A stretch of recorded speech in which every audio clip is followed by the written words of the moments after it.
नमस्कार साथियों, आज के इस गरिमामय वेबिनार में आपका हार्दिक स्वागत है।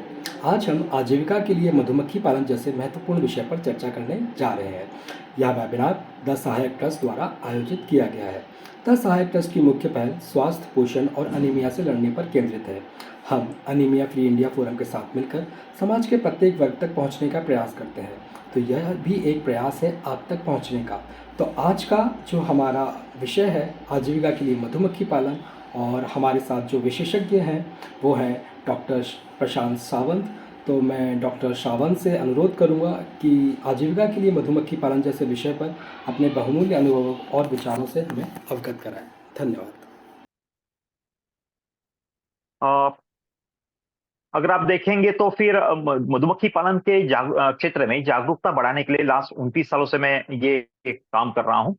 विश्व में जो पाई जा रही है भूहर मधुमक्खी, इसके बारे में मेरी स्पेशल रुचि है और उसमें मैंने काफी सारा काम किया है। इस मधुमक्खी के छत्ते को बिना तोड़े हुए, मधुमक्खी को बिना डिस्टर्ब किए हुए वहां से हनी कैसे निकाले, इसके ऊपर मेरी काफी सारी मैंने अध्ययन करके कुछ टेक्निक्स मैंने डेवलप की है। नेशनल बी बोर्ड जो है हमारा भारत सरकार का, उसके साथ में मिलकर मैं एक संसाधन व्यक्ति करके मैं भूमिका काफी सालों से निभा रहा हूँ। मेरे साथ में 9 राज्य आते हैं, साथ में मैं 2 देशों के लिए भी काम कर रहा हूँ, जिसमें अफगानिस्तान सरकार के फार्मर प्रोड्यूसर्स कंपनी जो होती है, किसान उत्पादक कंपनियां और किसान उत्पादक संस्थाएं, उनके साथ में मैं काम कर रहा हूँ। और मेरी एक कंपनी है जो कंपनी काम कर रही है रोबोटिक बी कीपिंग के अंदर। आप सभी को पता है कि आजकल लोग काम करने में काफी कम रुचि रखते हैं। जैसे कि खेतों में काम करना है तो मुझे खेतों में कुछ खेती का काम है तो मैं लोगों को बुलाता हूँ, पैसे देता हूँ, फिर भी लोग आने के लिए रुचि नहीं ले रहे हैं। वैसे ही मधुमक्खी पालन क्षेत्र में भी लेबर की जो दिक्कत आ रही है उसको सॉल्व करने के लिए अभी साउथ कोरिया के साथ में हमने मिलकर एक प्रोजेक्ट बनाया है, जिसमें हम रोबोटिक बी कीपिंग, यानी रोबोट्स ऐसे हैं कि जो मधुमक्खी के क्षेत्र में काम करेंगे और मधुमक्खी के छत्ते को बिना डिस्टर्ब किए हुए उसमें से शहद निकाल के देंगे। तो ऐसा एक इंटरनेशनल प्रोजेक्ट के साथ में मैं काम कर रहा हूँ साउथ कोरिया के साथ में। तो ये अभी तक का मेरा अनुभव रहा हुआ है। Next slide please.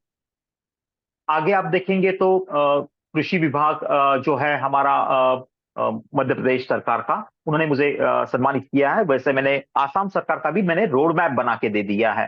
Road map यानी मधुमक्खी पालन क्षेत्र में आगे के 5 साल 10 साल में क्या क्या हम लेके चल सकते हैं, किस तरह से बदलाव राज्य में आ सकता है, इसके बारे में मैंने काम किया हुआ है। Next slide please.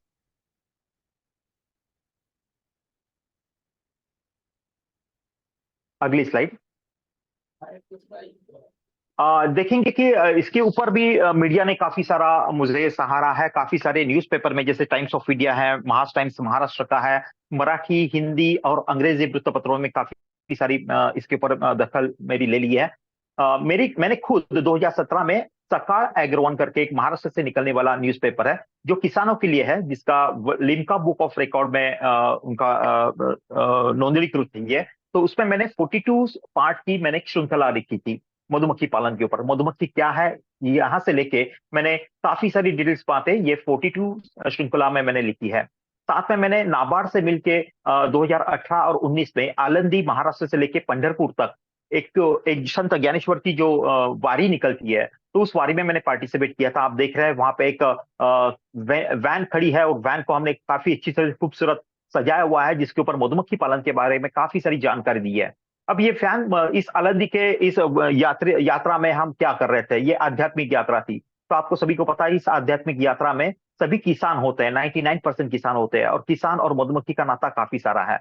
तो किसानों में अवेयरनेस लाने के लिए नाबार्ड की तरफ से हमें कुछ थोड़ा सपोर्ट मिला था और हमने इस तरह से यात्रा 2018 और 19 में मैंने पैदल यात्रा की थी और इसके बारे में मैंने काफी सारा अवेयरनेस किया था, जिसमें 5,500 से भी ज्यादा किसानों ने पार्टिसिपेट किया, उन्होंने जानकारी ली और उनके मैंने काफी सारा डेटा कलेक्शन किया था और इसको मैंने नाम दिया था मधमाशांची वारी पंढरीच्या दारी। Next slide please. तो आइए दोस्तों, मधुमक्खी की इस दुनिया में आप सभी का स्वागत है। Next slide please. आज के सत्र में हम क्या क्या देखने जा रहे हैं, इसके ऊपर हम थोड़ा सा रूबरू करेंगे, देखेंगे क्या है। Next slide. आज के इस सत्र में हम क्या क्या देखने जा रहे हैं, तो देखिए मधुमक्खी और मधुमक्खी पालन उद्योग के बारे में संक्षिप्त हम लोग परिचय करके ले लेंगे। मधुमक्खी पालन उद्योग की उपलब्धि क्या फिलहाल क्या है, स्थिति क्या है, इसके बारे में हम जानकर लेंगे। मधुबन का प्रशिक्षण और सफलताएं क्या होती है, इसके बारे में थोड़ी सी कोशिश करेंगे जानने की। मधुमक्खी पालन की स्थिति एवं निर्देश, हमारे जैसे जो कुछ लोग काम कर रहे हैं काफी सालों से, तो उन्होंने क्या क्या निर्देश दिए हैं, इसके बारे में भी थोड़ा सा हम लोग देखने की कोशिश करेंगे। मधुमक्खी पालन का क्या दायरा है देश में विदेश में, इसके बारे में भी थोड़ा सा हम देखेंगे। और मधुमक्खी पालन में भविष्य के अवसरों के लिए कुछ समाधानों की योजनाएं भी हम बनाने की कोशिश करेंगे। Next slide please. मधुमक्खियों और मधुमक्खी पालन के उद्योग का संक्षिप्त परिचय अभी हम लेने जा रहे हैं, जिसमें मधुमक्खी पालन का अतीत, वर्तमान और भविष्य के बारे में हम बातचीत करेंगे। नेक्स्ट।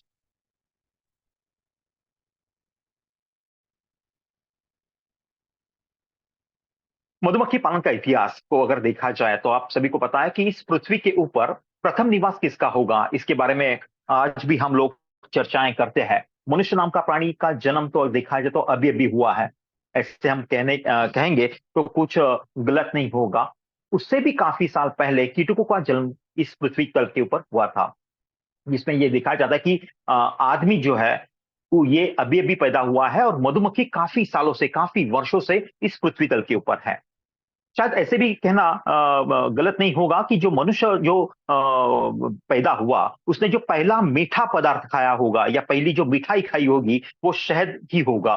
तो शहद ये पहला मीठा पदार्थ जो एनवायरमेंट से, जो निसर्ग से मिलता है, वही मनुष्य ने पहला खाया हुआ है। इसके ऊपर हम लोग कहीं पे भी गलत नहीं कह सकते हैं।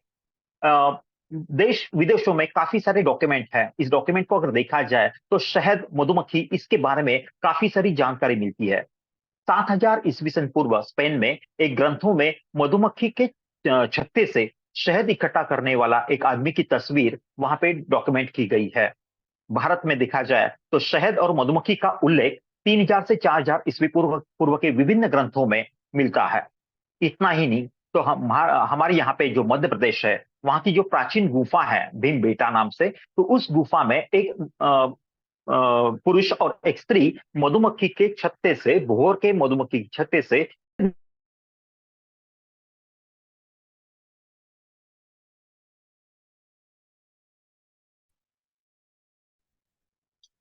मेरी आवाज आ रही है ना?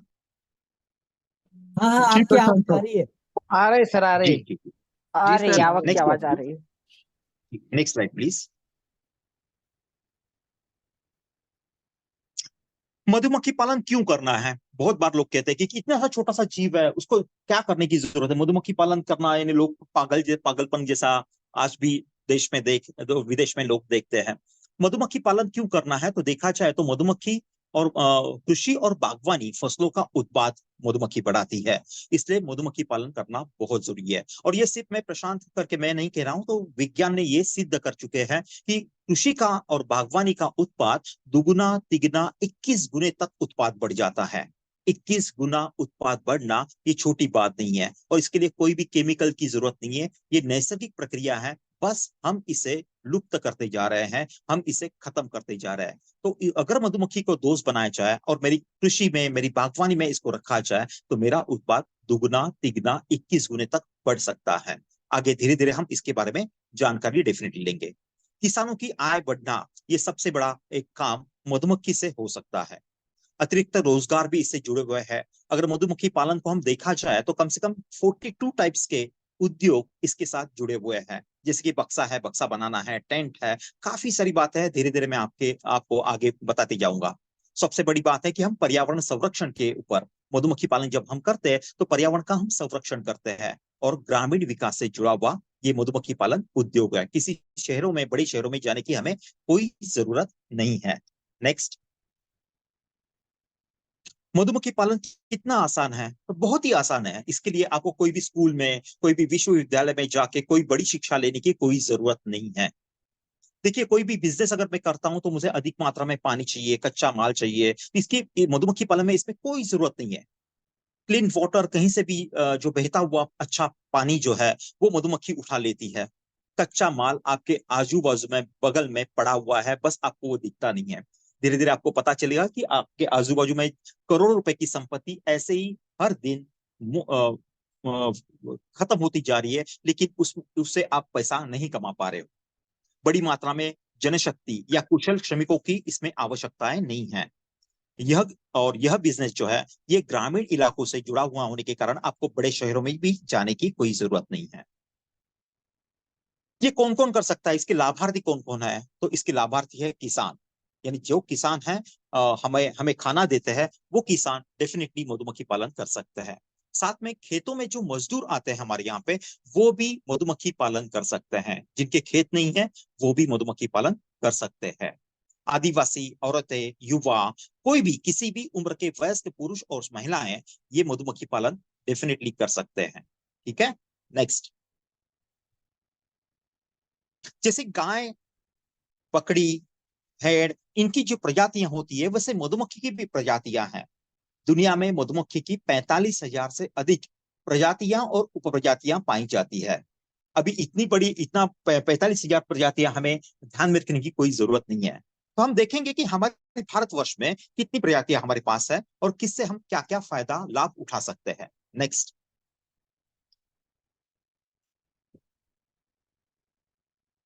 मधुमक्खी को अगर देखा जाए तो आप सभी को पता है कि हमने बचपन में पढ़ा था कि ये जो मधुमक्खी है ये कीटक वर्ग में आती है। और आप गौर से देखिए, ये भी मधुमक्खी को, ये कीटक वर्ग में जो पाई जाने वाली मधुमक्खी है और इसको 6 पैर है। कीटकों को 6 पैर होते हैं, ये हमने बचपन में पढ़ा था। लेकिन बाकी के कीटकों से ये मधुमक्खी अलग क्यों है? अगर आप गौर से देखोगे कि पिछली जो पैर की जो जोड़ी है उसके यहाँ पे इसको आपको देखेंगे कि पीला कलर का एक डॉट आपको दिख रहा है। ये जो पीला कलर का डॉट है यही मधुमक्खी को बाकी के कीटकों से अलग कर देता है। जैसे कि मैं बाजार में चला जाता हूँ, मुझे कुछ सामान लाना है, वो सामान लाने के लिए मैं घर से थैला लेके जाता हूँ। वैसे ही मधुमक्खी को ये थैला एक कुदरती मिला हुआ है। इसमें ये पोलन या परागकण भर के लेके आती है। मधुमक्खी को दिखाएगा सामने 2 एंटीना है, एक बड़ी आंख है, आप आंख की जोड़ी है।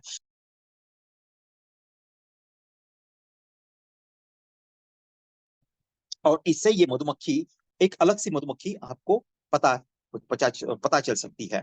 लेकिन मधुमक्खी जो है के बारे में हमें काफी गलत सी धारणाएं हमारे बीच में बनी हैं। हम क्या बोलते हैं कि मधुमक्खी हमें काटती है, लेकिन मधुमक्खी कभी भी काटती नहीं है। काटना यानी मुंह से काटना होता है। मधुमक्खी को देखा है, पीछे की तरफ एक पीछे आपको डंक दिख रहा है, देखिए ये डंक जो होता है, तो मधुमक्खी आपको डंक देती है, ये सही सेंटेंस है। तो मधुमक्खी काटती नहीं है, मधुमक्खी डंक देती है, ये आज से हम ध्यान में रखेंगे। नेक्स्ट। अब देखेंगे कि भारत में मधुमक्खी के कितने प्रकार होते हैं। तो भारत में देखा है तो कुल प्रकार 5 है, ये आपके सामने है। सबसे पहली मधुमक्खी जो है वो भारतीय मधुमक्खी, जिसे हम मराठी में वहां पे सातेरी कहते हैं। ये भारत के अलग अलग भागों में, अलग अलग राज्यों में अलग अलग नाम है। ये सातेरी मधुमक्खी को भी आपने देखा होगा, अंधेरे में ये पैरेलल 7 छत्ते बनाती है। वो ये मधुमक्खी अंधेरे में रहती है। इसे अंग्रेजी में एपिस सिराना इंडिका कहते हैं। ये 7 छत्तों वाली मधुमक्खी आपके खेतों के जो डिवाइडर होता है उसमें, झाड़ के अंदर, ये चींटियों का जो घर रहता है उसके अंदर ये मधुमक्खी अपना छत्ता बनाती है। और इस मधुमक्खी को हम पाल सकते हैं क्योंकि ये अंधेरे में रहने वाली मधुमक्खी है। इतना ध्यान रखिए कि जितनी भी अंधेरे में रहने वाली मधुमक्खी है उसको हम लकड़ी का घर दे सकते हैं। आपने देखा होगा नीले या सफेद कलर के बक्से आपके खेतों के अंदर आजकल सरकार दे रही है, लोग ला रहे हैं, उसे रख रहे हैं। तो ये जो नीले कलर के या हरे कलर के आपको जो बक्से दिखते हैं, ये बक्से होते हैं भारतीय मधुमक्खी के। सातेरी, सातपुड़िया, इसे अलग अलग नामों से अलग अलग राज्यों में पहचानते हैं। आगे का नाम जो है वो है छोटी मधुमक्खी का। आपके खेत जब खिलना शुरू हुए, आपके यहाँ पे छोटा सा कोई एक पेट खिला हुआ है, तो छोटा सा एक छत्ता आके मधुमक्खी का बैठ जाता है। आप जाके उसको तुरंत सा झाड़ के उसका शहद निकाल के लेके आते हो। वो छोटी मधुमक्खी ज्यादा काटती नहीं है। ओपन में रहने वाली ये मधुमक्खी है, इसे एपिस फ्लोरिया कहते हैं। मराठी में हम इसे फुलोरी मधुमक्खी कहते हैं। फुलोरी यानी फूल जब खिलते हैं तब आती है, इसलिए इसका नाम है फुलोरी मधुमक्खी, एपिस फ्लोरिया। इसके बाद आगे की मधुमक्खी आप सभी जानते हैं, भौर मधुमक्खी। बाजू में चित्र बना हुआ है, देखिए पेड़ के ऊपर बहुत बड़ा छत्ता, एक बड़ा छत्ता आपको दिखेगा, या बड़ी बड़ी पानी की टंकियों के नीचे, बड़े बड़े बिल्डिंग में, बड़े बड़े पहाड़ों के ऊपर ये मधुमक्खी अपना छत्ता बनाती है। ये मधुमक्खी अगर काटेगी तो लोग कहते हैं कि इसके मौत भी होती है। इसको अंग्रेजी में डोरसाटा बी, भौर मधुमक्खी ऐसे कहते हैं। इसके बाद और एक मधुमक्खी है, जो मधुमक्खी हमारे देश से लुप्त होती जा रही है, जिसे कहते हैं स्टिंगलेस बीज या ट्राइगोना। इसे मराठी में हम पोयाची मधमाशी, झिनमिनी मधमाशी, गुनगुनी मधुमक्खी, ऐसे भी अलग अलग नामों से पूरे देश में जाना जाता है। इसे देखा जाए तो छोटी सी मधुमक्खी का बच्चा है ऐसे आपको लगेगा, और ये मधुमक्खी अपने घर में सालों साल रहती है। इसका मधु काफी कम जमा होता है, हार्डली आपको 200 से 500 ml तक का ही मधु निकलेगा, लेकिन इस मधु की डिमांड इंटरनेशनल नेशनल मार्केट में बहुत ज्यादा है, क्योंकि ये मधुमक्खी सिर्फ हेलो प्रशांत सर। ऐसे फूलों। जी, आवाज आ रही है? ये मधुमक्खी जो है, ये मधुमक्खी सिर्फ आयुर्वेदिक फूलों से ही मधु शहद जमा करने का काम करती है। और इसके बाद आखिरी वाली जो मधुमक्खी आपको दिखाई दे रही है, यह है एपिस या इटालियन मधुमक्खी, एपिस मेलिफेरा। एपिस मेलिफेरा ये मधुमक्खी का जो मूल स्थान है, ये इटली में है, लेकिन ये मधुमक्खी पूरे देश में, पूरे वर्ल्ड में आज छाई गई है। जहां पे बर्फ है वहां पे भी ये मधुमक्खी रहती है, और जहां पे रेगिस्तान है, जहां पे बहुत ज्यादा टेम्परेचर, वहीं पे भी ये मधुमक्खी पाई जाती है। और ये मधुमक्खी सबसे ज्यादा शहद जमा करती है, इसलिए इंसानों ने इसे पालतू बना के रखा है, और इससे सबसे ज्यादा शहद वो जमा करते हैं। Next slide please.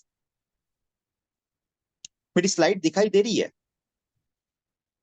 जी दिख रही स्लाइड है, दिखाई दे रही है। स्लाइड जी दिख रही है। जी जी। Next slide please. नहीं, इससे पहले वाली, इससे पहले वाली। यहाँ यहाँ तक तो ठीक। प्रशांत सर स्लाइड दिख रही है। इससे पहले वाली एक स्लाइड थी जहां पे शहद के बारे में मैंने जानकारी दी है। Next slide. नहीं, इससे पहले वाली, बिफोर। सॉरी।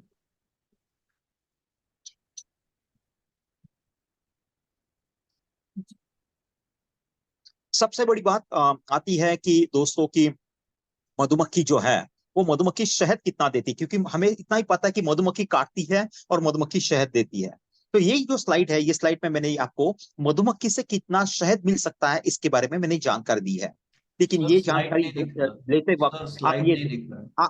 आ जाएगी स्लाइड दिखेगी। तब तक आप मेरी बात सुनिए। तो ये जो मधुमक्खी जो है, ये स्लाइड आपको अभी सामने डिस्प्ले हो जाएगी। इस स्लाइड में मैंने दिया है कि मधुमक्खी कितना शहद जमा कर सकती है। लेकिन दोस्तों ये ध्यान में रखिए कि ये मधुमक्खी जो है, ये शहद जो आपको दिख रहा है, ये शहद तब मिलेगा जब वहां पे आपको वो मधुमक्खी पूरे साल में रहेगी, और पूरे साल में मधु मिलने वाले फूल वहां पे खिलते रहेंगे, तभी आपको ये शहद मिल सकता है। सबसे पहला नाम आता है भोर मधुमक्खी, यानी एपिस डोर्साटा, जिसे मराठी में हम आज्ञा मधुमक्खी भी कहते हैं, जो काटने से बहुत बड़ी जलन होती है। ये सबसे बड़ी ऊंची पहाड़ों के ऊपर, बड़े पेड़ों के ऊपर रहने वाली मधुमक्खी जो आपको होती है, इसे हिंदी में हम भोर मधुमक्खी कहते हैं। ये अगर मधुमक्खी वहां पे रही, इसको छत्ते को बिना तोड़े हुए अच्छी तरह से वहां पे हमने रखा, और फूल पूरे साल में खिले, तो उस छत्ते से हमें 50 से 80 किलो तक सालाना मधु मिल सकता है। इसके बाद नंबर आता है भारतीय मधुमक्खी का। ये भारतीय मधुमक्खी, जिसे एपिस सिराना इंडिका हम कहते हैं, ये मधुमक्खी हम पालतू मधुमक्खी में आती है। इसे हम पाल सकते हैं, बक्सों के अंदर रख सकते हैं, और ये बक्सा या ये छत्ता जहां पे भी है, उसके आजू बाजू में अगर पूरे सालाना फूल खिल रहा है, तो मुझे उसमें से 8 से 12 किलो शहद सालाना मिल सकता है।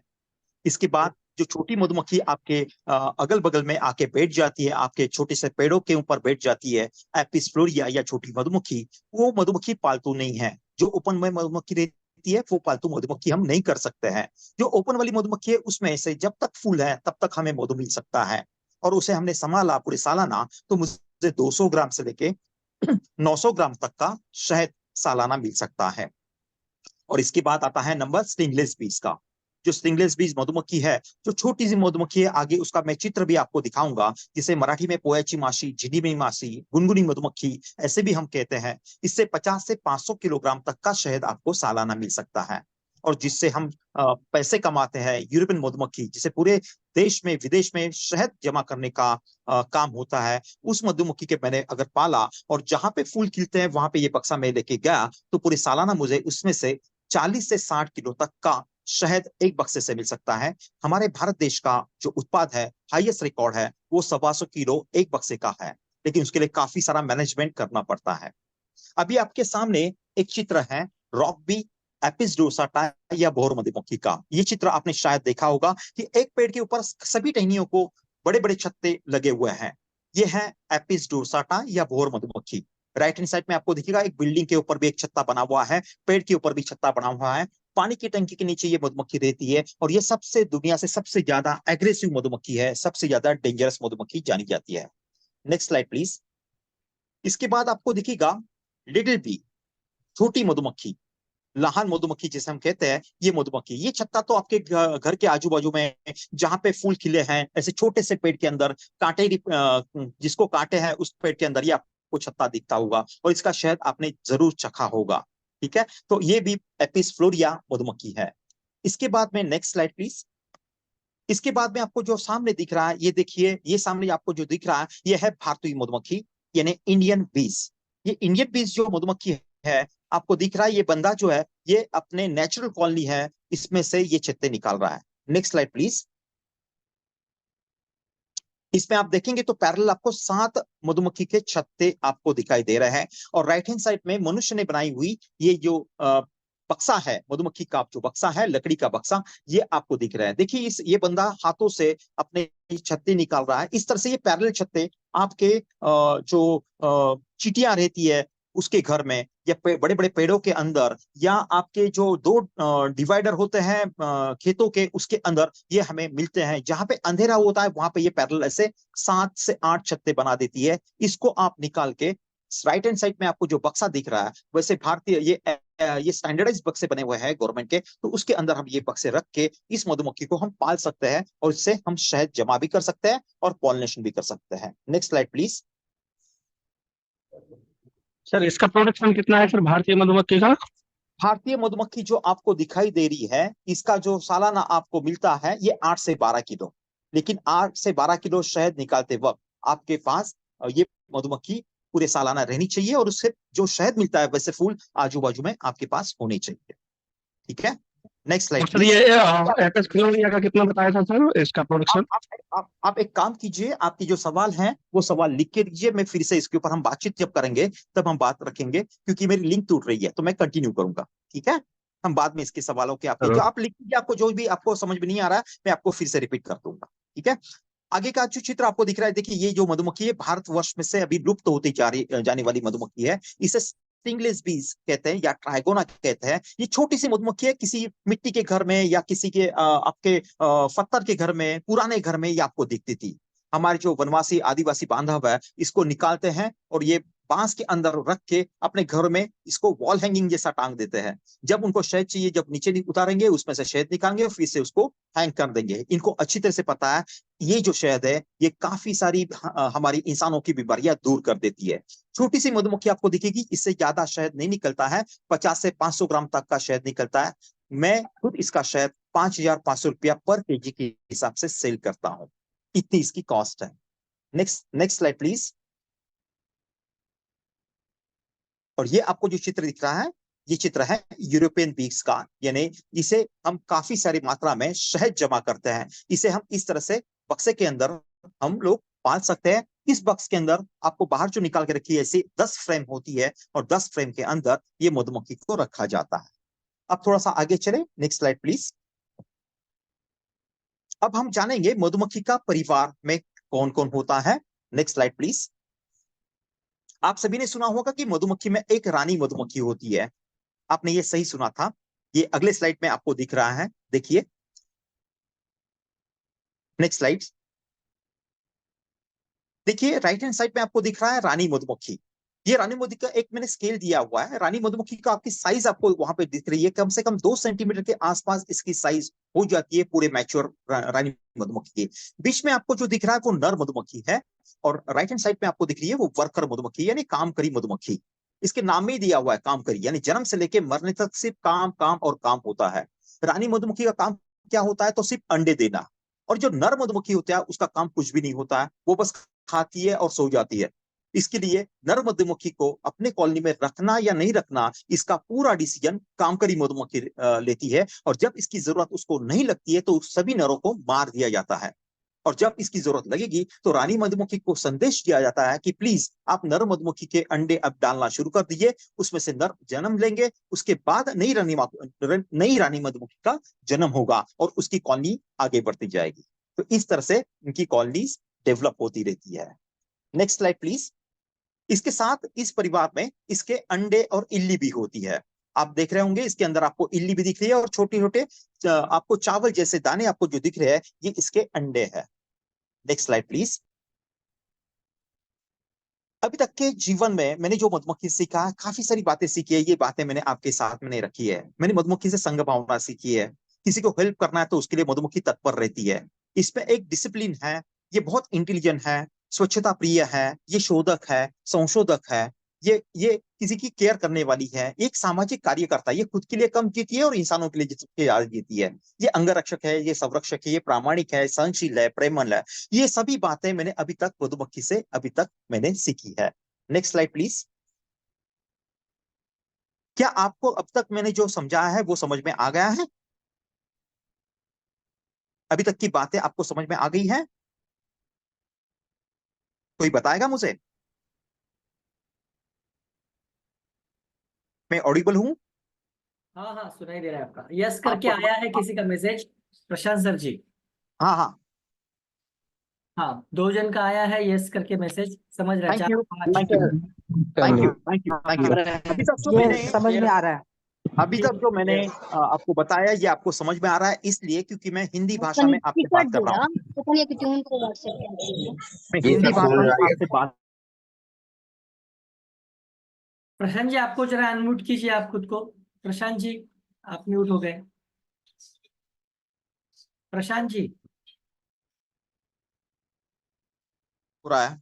हाँ अभी बोलिए। हाँ हाँ जी। हेलो।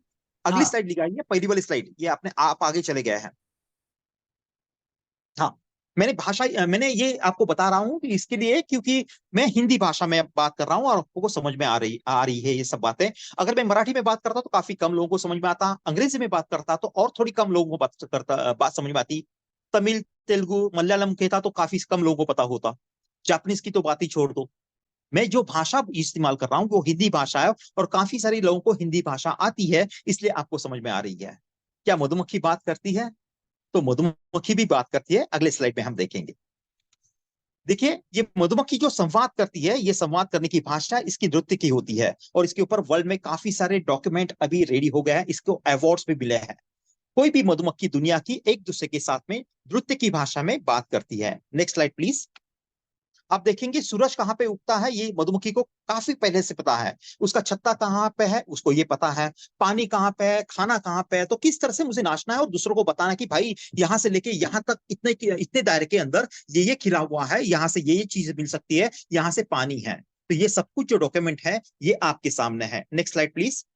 देखिए सूरज कहाँ पे है और मधुमक्खी कहाँ पे जा रही है, तो किस तरह से वो डांस करेगी, कितनी बार वो अपना पूंछ हिलाएगी, इसके ऊपर दूसरे मधुमक्खी को वो संदेशा दे देगी और फिर वो मधुमक्खी को पता चलेगा कि कहाँ पे कौन सा खाना खिला हुआ है या कहाँ पे पानी है। Next slide please. ये जो चित्र आपके सामने अभी दिख रहा है ये है मेरे खुद का मधुमक्खी के एपेरी का चित्र है। इसे एपेरी कहते हैं यानी मधुबन कहते हैं, जहां पे मैंने काफी सारे बक्से आपको दिख रहे हैं, ये है मेलिफेरा के बक्से। एक जगह पे हम लोग 200 से 250 ये कमर्शियल तौर के ऊपर हम लोग इस तरह से बक्से रखते हैं और यहां से हम लोग शहद जमा करते हैं। आप बोलेंगे सर इसके आजू बाजू में तो कुछ भी नहीं है, पीछे की तरफ कुछ झाड़ियां दिख रही है। ये जो झाड़ियां दिख रही है इसे हम हिंदी भाषा में कीकर कहते हैं या मराठी में हम बाबुल कहते हैं। इस कीकर के पीछे पूरा सरसों खिला हुआ है। मधुमक्खी की फ्लाइंग रेंज जो है वो 3 से 5 किलोमीटर है, यानी अपने बक्से से निकल के मधुमक्खी 3 से 5 किलोमीटर के दायरे में घूम के आती है। तो ये डिस्टेंस जो है वो काफी कम है उसके लिए, तो वहां पे जाके वो शहद जमा करके अपने 20 बक्सों के अंदर वो रख सकती है। Next slide please. अगली स्लाइड।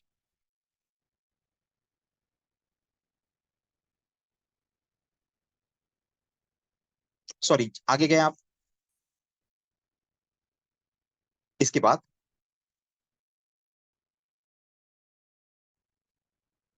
नेक्स्ट। अब बाउंस हो रहा है। अच्छा, तो मधुमक्खी पालन से क्या क्या मिलता है, अगर ये मैंने सवाल आपको पूछा, आगे गए हैं आप, काफी आगे गए इससे पहले।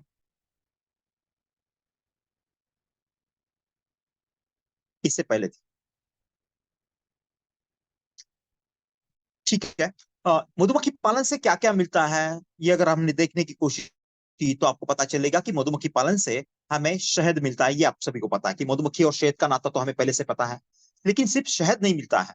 आप सभी ने बचपन में ट्रायंगल सीखा होगा। ट्रायंगल का एक नोक ऊपर की तरफ होता है, बेस नीचे की तरफ होता है। तो बेस से हम शुरुआत करते हैं, तो जो बेस में है वो हनी है, शहद है। शहद की वैल्यू 0 है, बेस की वैल्यू 0 है। वहां से लेके अभी हम नोक के ऊपर चलेंगे। तो शहद के बाद क्या मिलने वाली चीज है, तो आपने सभी ने सुना होगा कि शहद जब हम खाते हैं, छत्ता जब चबाते हैं तो उसमें से मधु आ जाता है। उसके बाद में हमें वैक्स मिल जाता है, मोम मिल जाता है। तो शहद के बाद की कीमत सबसे ज्यादा होती है वैक्स की या बी मोम की। काफी सारी इंडस्ट्री में इसको यूज करते हैं। शू पॉलिश से लेके कॉस्मेटिक इंडस्ट्री तक बी वैक्स यूज होता है। शहद से ज्यादा कीमत बी वैक्स की होती है। इसके बाद हम देखेंगे तो उसके बाद और एक चीज मिलती है, वो है बी पोलन, परागकण। मधुमक्खी फूलों से परागकण जो जमा करती है, उसको छत्ते से जाने से अंदर पहले ही मैंने अगर कलेक्शन कर लिया तो वो पोलन जो है वो ड्राई करने के बाद कम से कम 47 प्रकार की बीमारियां इंसानों की दूर कर देते हैं। लेकिन ये जानकारी हमारे देश में काफी कम लोगों को है। हमारे जैसे बड़े बड़े बीकीपर इसे जमा करते हैं और इसे अमेरिका में भेज देते हैं। वहां पे पोलन टैबलेट बनती है और वो पोलन टैबलेट फिर से हमारे यहाँ पे डंप हो जाती है। इसके बाद जो चीज मिलती है वो है प्रोपोलिस। प्रोपोलिस यानी इसे हम हिंदी में या और कोई भाषा में, राइट, परफेक्ट, बराबर है, यही पे है। तो प्रोपोलिस को हम हिंदी में कुछ और नहीं कह सकते, प्रोपोलिस को प्रोपोलिस से कहेंगे। आप सभी को पता है कि हमारे इंसानों के अंदर कैंसर की बीमारियां के जो जीवाणु विषाणु होते हैं वो हमारे अंदर होते हैं। और जब वो एक्टिव हो जाते हैं तब उस इंसान को कैंसर हुआ ये हम डिटेक्ट करते हैं, डॉक्टर डिटेक्ट करते हैं। ये कैंसर को रोकने के लिए या कैंसर के ऊपर भी इलाज करने के लिए जो दवाइयां बनती है उसका मेन बेस ये प्रोपोलिस है। और ये प्रोपोलिस जो होता है वो 45,000 मधुमक्खी से सिर्फ ओनली एपिस मेलिफेरा नामक की मधुमक्खी जमा करती है। ये दिखने के लिए आपको मोम जैसा होता है लेकिन मोम नहीं होता है। और ये मेन बेस है कैंसर के मेडिसिन का। इसके बाद आपने एक नाम जरूर सुना होगा, रॉयल जेली। आजकल यूट्यूब काफी चलता है, लोग काफी जानकार लेते हैं, तो रॉयल जेली के बारे में भी जानकारी आपने ली होगी। रॉयल जेली यानी एक आपको मिल्की पदार्थ है जो मधुमक्खी अपने अंडे के लिए जमा करके रखते हैं। जैसे कि माँ के गर्भ में एक पानी होता है, उसके अंदर बच्चा होता है, वैसे ही छत्ते के अंदर वो लिक्विड जेली होती है, उसके अंदर अंडा डाल दिया जाता है। उसके बाद में वो बच्चा जो इल्ली होती है वो खाना खा के फिर से बढ़ती है। ये रॉयल जेली अगर हम जमा करें तो इंसानों के लिए काफी फायदेमंद है। यानी आपको चिरंजीव रखना, ये रॉयल जेली में इतनी ताकत है। जितने भी बड़े बड़े लोग हैं जैसे कि सचिन तेंदुलकर जैसे प्लेयर्स है या फिर एक्टर्स है या किंग आज भी दुनिया में है, ये सभी लोग रॉयल जेली खाते हैं। इसके बाद नंबर आता है बी वेनम का। आजकल गर्मी के सीजन चल रहे हैं, हम कहीं बाहर निकले तो पानी की 20 रुपए की बोतल लेके पानी पी लेते हैं। वो जो 20 रुपए की बोतल है ना, उतना भर के अगर आपने वेनम यानी मधुमक्खी का विष अगर आपने दे दिया तो गवर्नमेंट ऑफ इंडिया की 4 साल पहले की टेंडर की कॉस्ट थी 1 करोड़ रुपया 1 लीटर का। इतनी कम कीमत तो गवर्नमेंट ऑफ इंडिया टेंडर में दे रही है, तो ओपन मार्केट में इसकी कीमत क्या रहेगी। और इसके बाद सबसे ज्यादा महत्वपूर्ण पदार्थ आता है पॉलिनेटेड फूड। यानी किसान जो उत्पाद करते हैं वो उत्पाद अगर मधुमक्खी से जुड़े हुए उत्पाद है, यानी मधुमक्खी ने पॉलिनेशन किया हुआ उत्पाद है, तो दुनिया में उसकी कीमत मुंह बोली मिल सकती है। मैंने खुद जब अरहर की दाल की कीमत 40 से 60 रुपया थी, तब मैंने 750 रुपए में ये अरहर की दाल महाराष्ट्र से मैंने अमेरिका में 2 टन बेची थी। तो इतना है, बस आपको इसको प्रूव करना आना चाहिए कि ये मधुमक्खी ने पॉलिनेटेड किया हुआ है। तो पॉलिनेटेड फूड जो है वो दुनिया में सबसे ज्यादा अभी बिक्री की कीमत इसकी मिल सकती है। नेक्स्ट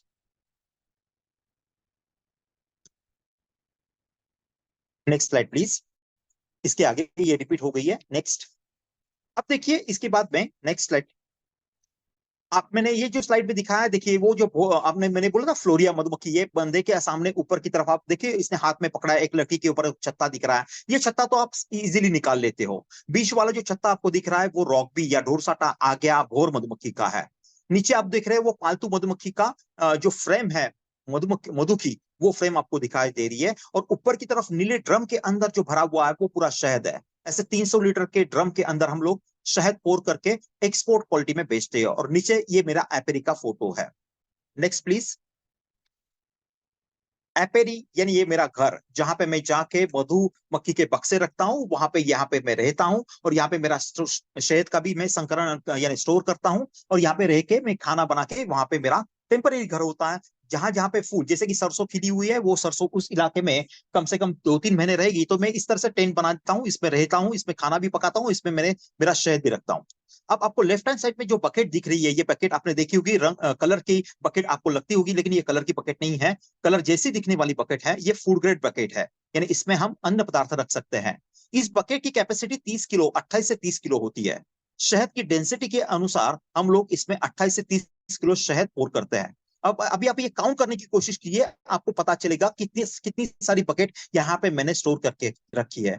जितना यहाँ पे राइट हैंड साइड में आपको जगह दिख रही है, उतना ही लेफ्ट हैंड साइड में बकेट मैंने रखी है। कम से कम यहाँ पे 300 से 350 बकेट मैंने पोर करके है, और इसके अंदर पानी नहीं, शहद है। और ये शहद मैंने 2.5 से 3 महीने के अंदर मैंने जमा किया था। अब आप कैलकुलेशन कीजिए, 1 किलो शहद की कीमत आप 100 रुपया ही लगाइए, 28 किलो की एक बकेट है तो कितना हुआ। और ये 300 बकेट यहाँ पे मैंने पड़ी है, जो मैंने इसी क्षेत्र से मैंने जमा किया हुआ, ये प्योर सरसों का शहद है। और इसकी कीमत आप 100 रुपया ही पकड़ के चलिए, देखिए कि कितना आपको कुदरत आपको देती है, लेकिन उसकी कीमत हमें पता नहीं चलती है। Next slide please. अब थोड़ा देखेंगे हम लोग शहद क्या है। आपने शहद तो बोतल में देखा होगा, ये ऊपर आपको बोतल दिख रही है। शहद के अलग अलग कलर भी होते हैं, नीचे देखिए पानी जैसा कलर भी आपको दिख रहा है और डार्क कलर भी दिख रहा है। ये कलर जो होते हैं, ये कलर फूलों के परागकण के ऊपर निर्भर होते हैं। तो कौन से फूलों का परागकण इसमें आ गया है, उस तरह से उस शहद का कलर बन जाता है। बीच में आपको दिख रहा है हनी का केक दिख रहा है, शहद का केक दिख रहा है, छत्ता जो है वैसे तोड़ के वहां पे रखा है। और राइट हैंड साइड में आपको एक फ्रेम दिख रही है, जहां पे पूरा व्हाइट व्हाइट कलर का दिख रहा है। ये व्हाइट कलर का जो आपको दिख रहा है, ये मधुमक्खी का ओरिजिनल सील है।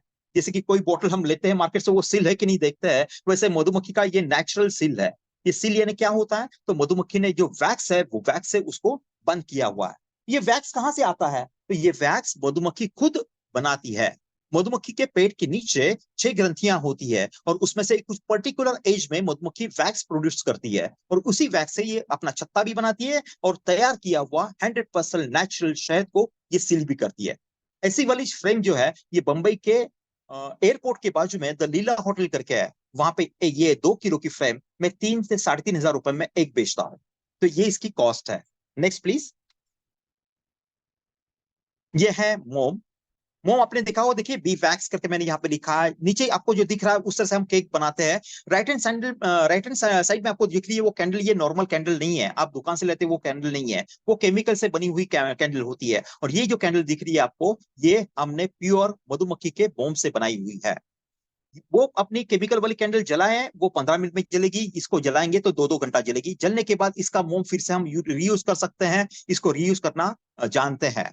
ये जो मोम होता है, ये शू पॉलिश से लेके कार्बन पेपर से लेके कॉस्मेटिक इंडस्ट्री और इवन मेडिसिन इंडस्ट्री तक ये चला जाता है, और इससे काफी सारे पैसे हमें मिलते हैं। Next slide please. मैंने आपको बोला था मधुमक्खी के जो पैर होते हैं, पैर के पीछे थैली होती है। देखिए ये मधुमक्खी आपको जो दिख रही है, ये मार्केट से आई है। इसके पीछे आप दिख रहा है ऑरेंज कलर का डॉट, येलो कलर का डॉट, इसने पूरा अपने थैले में परागकण भर के लेके आई है, और ये परागकण अपने छत्ते के अंदर लेके जा रही है। इसको हम लोग एक पोलन ट्रैप लगाते हैं, जिसमें से मधुमक्खी पास होती है। मधुमक्खी को बिना डिस्टर्ब किए हुए ये पोलन की पूरी थैली हम लोग एम्प्टी कर लेते हैं हमारे पॉकेट में, और उसमें से हमें परागकण मिल जाते हैं। राइट हैंड साइड में आपको ये परागकण आपको दिख रहे हैं। ये परागकण भारतवर्ष में बाजरी और मक्का, ये यानी ज्वार, मक्का, बाजरी और अपना सरसों, इन फूलों से जमा होते हैं बड़े पैमाने में। और लेकिन इसमें भारत में बिक्री काफी कम होने के कारण इसको विदेशों में बेचा जाता है। लेकिन ये हमने खाना भी शुरू किया तो इतना अच्छा फूड है ये आपका बॉडी स्कैन कर लेगा, और 15 दिन के अंदर जो खामियां है वो भरने की कोशिश कर देगा। तो आपने सिर्फ 2 चुटकी परागकण खाना अगर आज से शुरू कर दिया, तो काफी सारी बीमारी से आप दूर रह सकते हैं। Next slide please. जिस बारे में प्रोपोलिस के बारे में हमने बोला था, ये प्रोपोलिस आपके सामने है।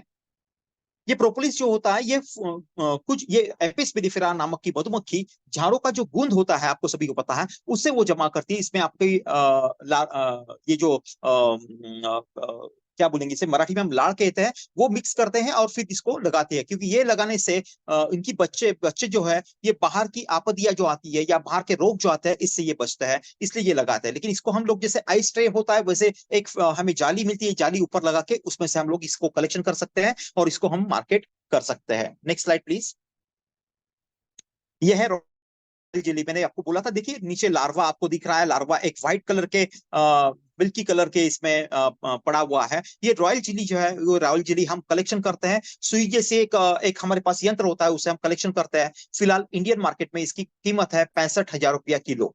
लेकिन दिक्कत की ये बात है कि हमें मधुमक्खी पता नहीं, तो ये बाय प्रोडक्ट की तरफ अभी भी हमारे देश के लोग जा नहीं पा रहे हैं। 65,000 किलो की रॉयल जेली हम बाहर से इंपोर्ट करते हैं, जिसमें काफी सारी मात्रा में मिलावट होती है और हम इसे खाते हैं। लेकिन रियल रॉयल जेली हम अगर खाएं तो काफी सारे हम यंग रहेंगे, काफी सारी बीमारियों से हम दूर हो सकते हैं। Next slide please.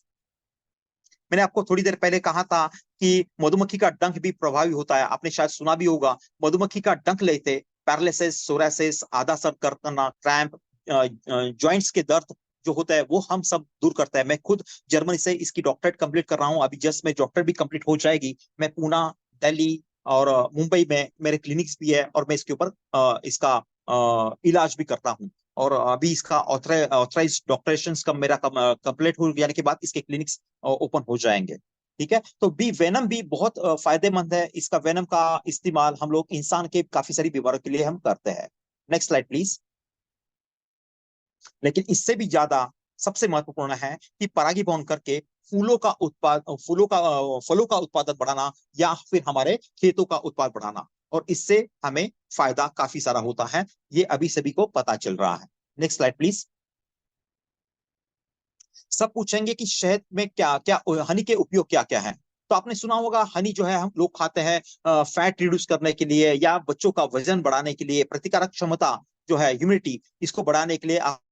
सभी ने देखा अगर होगा तो कोरोना के बीच में हमारे जो आरोग्य मंत्रालय है उन्होंने उनकी वेबसाइट के फ्रंट पेज के ऊपर लिखा था कि प्योर हनी का उपयोग कीजिए। खांसी है, कफ है, कोल्ड है, इसके लिए हनी हम काफी सालों से, दादी ने कहा है, हम तब से हम लोग खाते आ रहे हैं। जख्म भरने के लिए हनी यूज करते हैं। पेट की बीमारियां हैं, हड्डी की बीमारियां हैं, या खून बढ़ाना है तो भी हनी का, और ऐसे काफी सारे उपयोग हनी के साथ किए जा सकते हैं। Next slide please.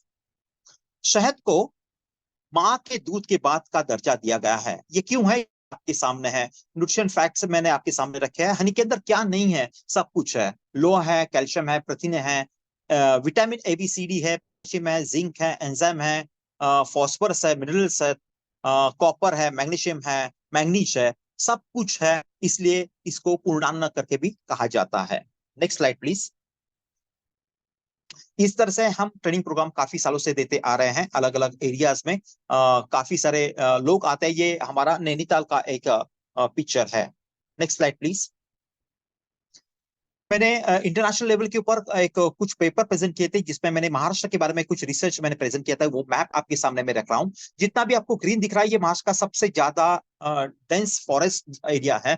वेस्टर्न घाट आपको दिखाई दिया है, वहां पे ऊपर की तरफ आप देखोगे तो हमारा विदर्भ का एरिया है, जहाँ पे काफी सारा डेंस फॉरेस्ट भी है। लेकिन ये जल्दी ही रेड में कन्वर्ट होने जा, मैंने एक पेपर प्रेजेंट किया था, 2050 मैंने टारगेट दिया था, लेकिन दोस्तों ये 2030 के ऊपर आ गया है। क्योंकि हमने केमिकल इतना सारा दिया है, इतना सारा हमने फेंका है जंगलों के अंदर भी, कि वहां के पॉलिनेटर्स मर गए हैं। मधुमक्खी पॉलिनेशन करती है फूलों के अंदर जाके, नर मादी फूलों का मिलन करके उत्पाद बढ़ाने के लिए फायदेमंद होती है। लेकिन आपने अगर देखा होगा कि आपके बचपन में जितनी मधुमक्खियां थी, जितने बचपन में हमारे पास तितलियां थी, जितने बचपन में हमारे पास भंवर थे, उतने भंवर, तितलियां, मधुमक्खी आज की डेट में हमें नहीं दिखाई दे रही है। और इसी की वजह से पॉलिनेशन नहीं हो रहा है और उत्पाद घट रहा है। तो खेतों में केमिकल डालने से उत्पाद नहीं बढ़ने वाला है। नेचुरल पॉलिनेटर होने चाहिए तो ही उत्पाद बढ़ेगा। इसके ऊपर पूरे वर्ल्ड में अभी एक मत हो गया है और लोग अभी पॉलिनेटर्स को बढ़ा रहे हैं, जिसमें मधुमक्खी है वो सबसे ज्यादा पॉलिनेशन करती है। इसी के लिए मधुमक्खी पालन करना ये देश के लिए भी बहुत ही ज्यादा जरूरी है। और हमारे देश ने अभी खादी ग्रामोद्योग आयोग जैसी संस्थाओं ने मधुमक्खी पालन के ऊपर स्पेशल मुहिम भी आजकल शुरू कर दी है। Next slide please. अब हम थोड़ा सा देखेंगे वैज्ञानिक मधुमक्खी पालन किस तरह से किया जाता है, इसका एक चित्र है। Next slide please. मैंने आपको थोड़ी देर पहले कहा था कि काफी सारी इसमें से बिजनेस भी अपॉर्चुनिटी होती है। जैसे कि ये कि एक कारपेंटर है जो बक्से बना रहा है, वैसे आयन की कुछ चीजें होती है वो बना सकती है। हमारी काफी सारी दीदियां जो है वो सिलाई काम जानती है, तो कैप होती है मधुमक्खी पालन के अंदर, वो कैप बनाना है, ड्रेस बनाना है, वो चीजें बन सकती है। ऐसी काफी सारी बातें, 42 टाइप के बिजनेस, 47 टाइप के बिजनेस मधुमक्खी पालन से निकल सकते हैं। Next slide please. मधुमक्खी पालन में और एक ये सबसे बड़ा बिजनेस है कि मधुमक्खी बना के बेचना, यानी मधुमक्खी का उत्पाद बनाना। मधुमक्खी जैसे कि अंडे से बच्चे बना के मुर्गियां बेची जाती है, वैसे मधुमक्खी से मधुमक्खी बनाया जाता है। तो ये हमारा ब्रीडिंग सेंटर है, हम खुद वहां पे मधुमक्खियां बनाते हैं और मधुमक्खियां बना के हम सरकार को और किसानों को देते हैं। तो ब्रीडिंग सेंटर भी आप शुरू कर सकते हैं। मैं आपको एक जानकारी दूं कि रानी मधुमक्खी थोड़ी देर पहले हमने देखी थी, वैसे छोटी सी एक रानी मधुमक्खी अपनी जो माचिस की डिब्बी होती है, वो डिब्बी तो बहुत बड़ी होगी, उसकी 2 डिब्बी कर दो और एक डिब्बी के अंदर ये रानी मधुमक्खी जो मैटेड है, जिसने अंडा डालना शुरू किया हुआ है, ऑथेंटिक भी है, उसको डाल दो। 4 कामकरी मधुमक्खी डाल दो और थोड़ा सा शहद डाल दो, तो उस मधुमक्खी की कीमत भारत में 550 रुपया है। विदेश में अगर मैं उसको बेचता हूं तो 5,500 रुपया है। यानी सिर्फ छोटी सी एक मधुमक्खी की कीमत भी इतनी सारी है, तो पूरी कॉलोनी अगर मैं बेचता हूं तो इसकी कीमत कितनी हो सकती है, आप ये ध्यान में रखो। Next slide please. तो थोड़ा सा हम आगे जाएंगे, माफ कीजिए यहाँ पे थोड़ी सी स्लाइड मेरी मिक्स हो गई है, शायद ये मराठी में आपके सामने दिख रहा होगा। मधुमक्खी प्रजनन के बारे में क्या क्या फायदे हैं, क्यों करना है, इसके बारे में हम देखेंगे। Next slide please. अगर आपको मधुमक्खी पालन अच्छा लग रहा है, आपको ये करना है, तो आपको सबसे पहली बात करनी पड़ेगी, कम से कम आप इंफॉर्मेशन कलेक्ट करो। जैसे कि आज के क्षेत्र में इतने सारे लोग जुड़े हुए हैं और इतने सारे लोग मेरे साथ बात कर रहे हैं, कम से कम 100 के ऊपर आज के अभी के डेट में लोग जुड़े हुए हैं, तो कम से कम इंफॉर्मेशन लो। आप वेबिनार ज्वाइन करो या आप प्रत्यक्ष रूप में जाके ट्रेनिंग ले लो। सरकार जो है, भारत सरकार और राज्य सरकार, आप सभी की राज्य सरकार के पास में खादी ग्रामोद्योग आयोग और खादी ग्रामोद्योग बोर्ड आपके पास है, आप वहां पे जा सकते हैं। वहां पे जाने के बाद आप इसकी इंफॉर्मेशन ले सकते हैं। 3 दिन का बेसिक ट्रेनिंग प्रोग्राम होता है, जिसमें से आप ये जानकर लेके आप मधुमक्खी पालन के बारे में बेसिक नॉलेज ले सकते हैं। इसके बाद में आप लोग को अगर इसमें रुचि आ गई है, आपको ये करना है, आप किसान बन के काम करने वाले हो या आपको इसमें शहद जमा करना है, तो थोड़ा सा आप वैज्ञानिक प्रशिक्षण के बारे में जाइए, थोड़ा एडवांस ट्रेनिंग लीजिए। उसके बाद मैं आपको कहूंगा कोई सही गुरु आपके साथ में होना चाहिए, क्योंकि ये लाइफ स्टॉक है। गाय भैंस को होगा कुछ हो गया या भेड़ बकरी को कुछ हो गया, तो हमारे पास डॉक्टर होते हैं। मधुमक्खी के डॉक्टर कितने हैं या मधुमक्खी के बारे में जानकारी देने वाले आज लोग कितने हैं? तो सही गुरु की आप एक सही गुरु आपके साथ में रखिए, जो आपको 24 घंटा इसमें गाइड कर सकता है। कम से कम उस गुरु का 1 साल तो मानिए, 3 साल मान लेंगे तो बहुत अच्छी बात हो जाएगी, आप खुद गुरु बन जाओगे। और कम से कम 1 साल तो उनका आपको सपोर्ट लेना पड़ेगा। Next slide please. ये अगला चित्र आपको दिख रहा है, ये हमारा भामरागढ़ गढ़चिरौली के एरिया का है। भामरागढ़ गढ़चिरौली ये तेलंगाना और छत्तीसगढ़ के बाउंड्री के ऊपर आता है। आपने देखा होगा कितना छोटा बंदा नीचे दिख रहा है, देखिए रॉकबी की कॉलोनी है, डोरसाटा की कॉलोनी है, और इतना ऊपर हमें जाना है, और इतना ऊपर जाके उस छत्ते से लोग शहद निकालते हैं। पहले तो ये लोग ऐसे ही जाते थे, अभी आप देख रहे हैं इनके ऊपर कुछ कपड़ा डाला हुआ है, इन्होंने कुछ ड्रेस डाला हुआ है। तो ये साइंटिफिक बी कीपिंग है, जिसमें हम छत्ते को बिना तोड़े हुए शहद निकालते हैं, मधुमक्खी को बिना डिस्टर्ब किए हुए। और इस तरह का शहद की डिमांड इंटरनेशनल लेवल में काफी सारी ज्यादा होती है। Next slide please. अब इसके बारे में हम लोग थोड़ी जानने की कोशिश की है, भूतकाल क्या था, वर्तमान क्या है और भविष्य क्या है, इसके बारे में। Next slide please. तो सबसे बड़ी बात है कि मधुमक्खी पालन के बारे में आज भी लोगों को पता नहीं। मैं ये कॉन्फिडेंस के साथ में कहता हूं, अभी तक की जितनी भी सारी इंफॉर्मेशन मैंने अभी आपको दी, ये इससे पहले आप किसी को भी नहीं थी। थोड़ी बहुत जानकारी होगी इससे ज्यादा, लेकिन इतनी जानकारी तो डेफिनेटली नहीं थी। आप जहां पे रहते हो, आपके आजू बाजू में जो निसर्ग है वो संपन्न है। मधुमक्खी पालन आप वहां पे कर सकते हो। हम जो पोषण वाटिका के बारे में ये सब हम इकट्ठा हुआ है, इस एक धागे के अंदर हम सब आ गए। उस पोषण वाटिका के अंदर आप जो भी चीजें लगाते हो, उसमें अगर मधुमक्खी का एक बक्सा रहा, तो आप ध्यान में रखिए कि आपका जहां से आने वाला जो उत्पाद है, वो उत्पाद कितना हो सकता है। इसके बारे में आपको एक स्लाइड में आगे दिखाऊंगा। मेरे टमाटर बढ़ जाएंगे, मेरा खीरा बढ़ जाएगा, या मेरी जो भी सब्जियां हैं उसको फायदा हो जाएगा, फल सब्जियां हैं उसको फायदा हो जाएगा, और वो उत्पाद तो डेफिनेटली बढ़ेगा। साथ में अगर वहां पे शहद देने वाले फूल है तो मुझे शहद भी मिल सकता है, यानी ये दुगना फायदा मुझे हो सकता है। तो मैं आप सभी को आह्वान करूंगा कि आपके पोषण वाटिका में एक मधुमक्खी का अगर बक्सा रखेंगे, तो आपका आरोग्य के ऊपर, हेल्थ के ऊपर होने वाला, डॉक्टर के पास जाने वाला खर्चा और भी कम हो सकता है, शायद वो बंद भी हो सकता है। इसके ऊपर मैंने एक रिसर्च किया था मास्टर में, और मैंने ये दिखाया था कि एक बक्सा आपका डॉक्टर के पास जाने वाला खर्चा बंद कर सकता है। तो इस तरह से आपको ये पोषण वाटिका में भी आपको रखने की जरूरत है। खेती और उत्पाद बढ़ाने के लिए ये सबसे महत्वपूर्ण है, इसलिए मधुमक्खी पालन करना बहुत ही जरूरी है। आपको कोई भी गवर्नमेंट की तरफ से एक ट्रेनिंग लेना चाहिए, उसकी तरफ से आर्थिक आपको सपोर्ट भी अवेलेबल है। देखिए, अगर राज्य सरकार की बात करें तो काफी सारे राज्य सरकार के अंदर अगर आप किसान हो तो आपको 10 बक्सों के लिए सपोर्ट दिया जाता है, जिसमें 50% तक की आपको सब्सिडी मिल सकती है। या कोई ऐसा बंदा है जिनके पास जिनको मधुमक्खी लेके आपको बिजनेस करना है, तो बिजनेस के लिए उनके लिए 100 बक्सों तक का प्रावधान है। 100 बक्सों के ऊपर आपको 50% या 35% तक का प्रावधान है। फिलहाल सभी पूरे देश में मधु क्रांति एक अच्छी स्कीम खादी ग्रामोद्योग आयोग की तरफ से जारी की गई है। उसमें पीएमईजीपी योजना के अंतर्गत आपको 35% फ्लैट, ग्रामीण क्षेत्रों में 35% फ्लैट आपको सब्सिडी मिल सकती है, जिसमें 50 लाख तक का प्रावधान है। और आपको अगर उसमें शहरी भाग में आप अगर आप आते हो, शहरी वासी हो, तो आपको 25% का प्रावधान उसमें दिया गया हो। और उसमें गवर्नमेंट ने सीधा सीधा आपको आदेश दिया गया कि अगर इस तरह से मधुमक्खी पालन प्रोजेक्ट आते हैं तो आप तुरंत बैंक ने इसको सपोर्ट करना चाहिए, ना नहीं बोलना चाहिए। ये क्यों ना नहीं बोलना है, इसकी स्लाइड हम थोड़ी देर बाद देखने और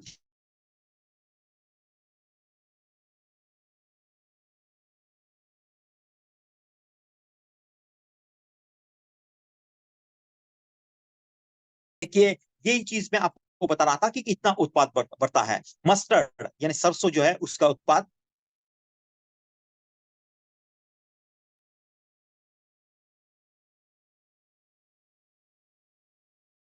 भी प्रशांत अच्छी जी, तरह से बढ़ जाता है। तुमचा आपका आवाज कॉटन जातोय जो मध्ये मध्ये हमारे प्रशांत जी. काफी प्रशांत जी, तुमचा हाँ आवाज हाँ जातोय. हा, ते परत जी जी रिपीट जी करा, या स्लाइड पासून परत करा तुम्ही. जी जी। मस्टर्ड जो है उसका उत्पाद जो है वो 7.5 गुना बढ़ जाता है। सनफ्लावर का उत्पाद 7.5 गुना बढ़ जाता है। बरसिम जैसे जो घास की वैरायटी या प्रजातियां हैं उसके अंदर भी हम लोग अच्छी तरह से जो फूल आता है उसमें से हम शहद जमा कर सकते हैं। कॉटन, कपास जो होती है हमारे देश में सबसे बड़ा एक उत्पाद है, तो कपास में शहद लिटिल बिट आ जाएगा, लेकिन कपास का उत्पाद जो है वो 7.5 गुना तक बढ़ जाएगा। आप अरहर है, मूंग है, उड़ीद है, जितनी भी ये सब कुछ हमारी दालें हैं, इसका उत्पाद 4.5 गुना बढ़ जाता है। ठीक है, तो नेक्स्ट स्लाइड प्लीज। कुछ ऐसी क्रॉप हैं, नेक्स्ट स्लाइड प्लीज, नेक्स्ट इसके बाद की, अजवाइन, सूरजमुखी, बेर, ये फूलों को डबल फायदा हो जाता है। अरहर की दाल, इसमें डबल फायदा होता है, यानी क्या, इसका उत्पाद भी बढ़ेगा, आपको शहद भी मिलेगा। नारियल है, मैंगो है, काजू है, मिर्ची है। मिर्ची यानी कोई भी मिर्ची, छोटी मिर्ची से लेके बड़ी मिर्ची, इसका उत्पाद जो है वो बढ़ जाता है। तो शहद संकलन करने के लिए आपको बहुत लंबी जाने की जरूरत नहीं होती है। और जहां पे आपको जाने की जरूरत है, यानी यहाँ का हमारा शहद देने वाले फूल खत्म हुए, तो उस बक्सों को उठा के आप लोग अगले इसमें आप जा सकते हो। ठीक है, तो इसमें आपको काफी सारी अपॉर्चुनिटी आपके यानी यंगस्टर्स को डेफिनेटली है। Next slide please, next slide please. कोविड-19 हमारे पास आके गया था और कोविड-19 का परिणाम काफी सारे बिजनेस के ऊपर हुआ था, लेकिन आप सभी को शायद पता नहीं होगा कि कोविड-19 से सबसे बड़ा फायदा हनी इंडस्ट्री को हुआ है, क्योंकि जिस देश से कोविड आया था वो चाइना आज भी वर्ल्ड में नंबर 1 है। और चाइना की तरफ से कोविड आने के कारण काफी सारी दुनिया से लोगों ने चाइना के पास से शहद लेना बंद कर दिया था। चाइना आज भी ओरिजिनल हनी और डुप्लीकेट हनी में नंबर 1 है। तो चाइना उस टाइम में नंबर 1 था। देश हमारा जो है भारत देश, वो 70 नंबर पे ऊपर था। आफ्टर कोविड हमारा नंबर अभी 7वें नंबर पे आ गया है। लेकिन दोस्तों, 7वें नंबर आने के बाद भी हमारे पास हनी शहद उत्पाद करने वाले लोग काफी कम है। इसलिए काफी सारे लोगों ने अगर इसमें अंदर आए तो देश के लिए पॉलिनेशन तो डेफिनेटली होगा, साथ में शहद भी हम जमा कर सकते हैं और अच्छी तरह से हम लोग इसका इससे पैसे भी जमा कर यानी पैसे कमा सकते हैं। और अंतरराष्ट्रीय स्तर के ऊपर शहद की डिमांड काफी सारी धीरे धीरे बढ़ रही है। Next slide please. ये एक स्लाइड मैं आपके सामने रख रहा हूं। ये स्लाइड आप अगर जाओगे एपेडा के साइट के ऊपर, एपेडा आपको सभी को पता होगा, जितना भी हम लोग खेती का उत्पाद कलेक्शन लेते हैं और उसको हमें विदेश में बेचना है तो गवर्नमेंट की ऑथराइज एपेडा साइट है। नीचे मैंने सोर्स दिया, देखिए एपेडा, APEDA। वहां पे आप जाओगे तो ये पूरी अपने अपनी भाषा में आपको ये पूरा मिल जाएगा। गलती से मेरी कुछ स्लाइड्स आगे से मराठी में ही रह गई है। तो इसमें 2022-23 में कितना शहद उत्पाद हुआ और कहां से हुआ, इसके बारे में जानकारी गवर्नमेंट ने दी है। गवर्नमेंट ऐसा कहता है कि इसमें भारत के ईशान्य प्रदेश, महाराष्ट्र के साथ में ईशान्य प्रदेश में ये पूरा शहद जमा हुआ। 2022-23 में कितना जमा हुआ, तो 80,000 से भी ज्यादा मेट्रिक टन शहद हमने जमा किया था, जिसका हमें जो पैसे मिले हैं देश को, वो 1622.77 करोड़ रुपया हमें मिला है। और ये शहद कहाँ कहाँ पे गया, तो यूएसए में गया, संयुक्त अरब इमराती में गया, सऊदी अरब में गया, लीबिया में गया, कनाडा में शहद ये गया है। तो ये पूरी इंफॉर्मेशन आपको, देश की इंफॉर्मेशन, ये पूरे विदेश की इंफॉर्मेशन आपको ये एपेड के साइट के ऊपर मिल सकती है। Next slide please. अपॉर्चुनिटी क्या क्या है, अपॉर्चुनिटी ये है कि ये अनरीच और अनटच अभी तक कार्यक्षेत्र रहा है, इसके बारे में अभी तक काफी कम लोगों को पता है, तो इसमें ये बहुत बड़ी अपॉर्चुनिटी है, आप आ सकते हो। राष्ट्र के लिए परागीभवन की बहुत बड़ी जरूरत है, तो राष्ट्र सेवा भी इसमें हो सकती है। इसके बाद में सबसे बड़ी डिमांड है इंटरराष्ट्रीय स्तर के ऊपर शहद और शहद से मधुमक्खी पालन से निकलने वाले पदार्थों की, तो इसको आप सप्लाई कर सकते हो, कि अच्छा सा एक बिजनेस खड़ा हो सकता है। भारत में 200 दशलक्ष मधुमक्खी की कॉलोनियों की जरूरत है, यानी जो पालतू मधुमक्खियां हैं एपिस मेलिफेरा जैसी या भारतीय मधुमक्खी जैसी, ऐसे 200 दशलक्ष मधुमक्खी चाहिए। लेकिन गवर्नमेंट ऑफ इंडिया के पास फिलहाल 3.5 लाख से भी कम मधुमक्खियां नोटेड है, रजिस्टर्ड है। तो इतनी बड़ी अपॉर्चुनिटी है, काफी कम मात्रा में मधुमक्खियों की कॉलोनी हमारे पास में है, लेकिन अपॉर्चुनिटी बहुत ज्यादा है। Next slide please. धोखे क्या क्या है, थ्रेट्स क्या क्या है इसके बारे में। तो एक तो सबसे बड़ी बात है कि कृषि उत्पाद कम होते जा रहा है, वनोपज काफी कम होते जा रहा है। लोगों के अंदर जो डर है, मधुमक्खी के छत्ते से मधु जमा करने की जो पद्धतियां हैं वो अवैज्ञानिक पद्धतियां होने के कारण मधुमक्खी की कॉलोनियां दिन ब दिन कम होती जा रही है और कृषि उत्पाद में घटती जा रही है। घट होने का कारण, सबसे बड़ा कारण है कि यंगस्टर जो है वो यंगस्टर खेती करना नहीं चाहते हैं, तो उन्होंने अगर खेती करना शुरू कर दिया तो इसके साथ में कृषि उत्पाद भी बढ़ जाएगा और शहद और मधुमक्खी भी बच सकती है। Next slide please. Next slide please. क्या क्या करना है, तो एक सबसे बड़ी बात है कि खेती के लिए और शहद के लिए मधुमक्खी पालन करना बहुत जरूरी है। मधुमक्खी पालन करते वक्त खेती में क्या क्या हो सकता है, यानी मधुमक्खी को रिलेटेड जो अगर आप खेती करोगे तो उससे सबसे ज्यादा फायदा होगा। अगर मुझे स्थलांतर करना है, मुझे यहाँ से लेके बक्से लेके जाना है, तो मेरे 10 बक्से है, लेकिन बाजू के किसी भाई के 10 बक्से है क्या, बाजू किसी गांव में और कोई बक्से है क्या, साथ में करेंगे स्थलांतर करेंगे तो एक दूसरे को फायदा हो जाएगा, कम से कम पैसे लग जाएंगे, गाड़ी भाड़ा हम डिवाइड कर सकते हैं, वहां का खाना पीना डिवाइड कर सकते हैं और शहद अच्छी तरह जमा कर सकते हैं। और ये कोई भी बिजनेस में आपको सातत्य रखने की बहुत जरूरी है, यानी आज मैंने हल्दी पी ली और कल से मैं गोरा बन गया, तो ऐसा नहीं हो सकता। कोई भी बिजनेस आपको कम से कम 3 से 5 साल आपको उसके अंदर रहना पड़ेगा, उसके साथ में आपको चलना पड़ेगा, गवर्नमेंट की जो भी स्कीम है उसका आपको फायदा लेना पड़ेगा और युवकों ने इस बिजनेस के साथ में रहना पड़ेगा। Next slide please. तो मुझे ऐसा लगता है कि मधुमक्खी को हमने थैंक यू वेरी मच कहना चाहिए, उसके साथ में रहना चाहिए। Next slide please. So thank you very much. Next slide.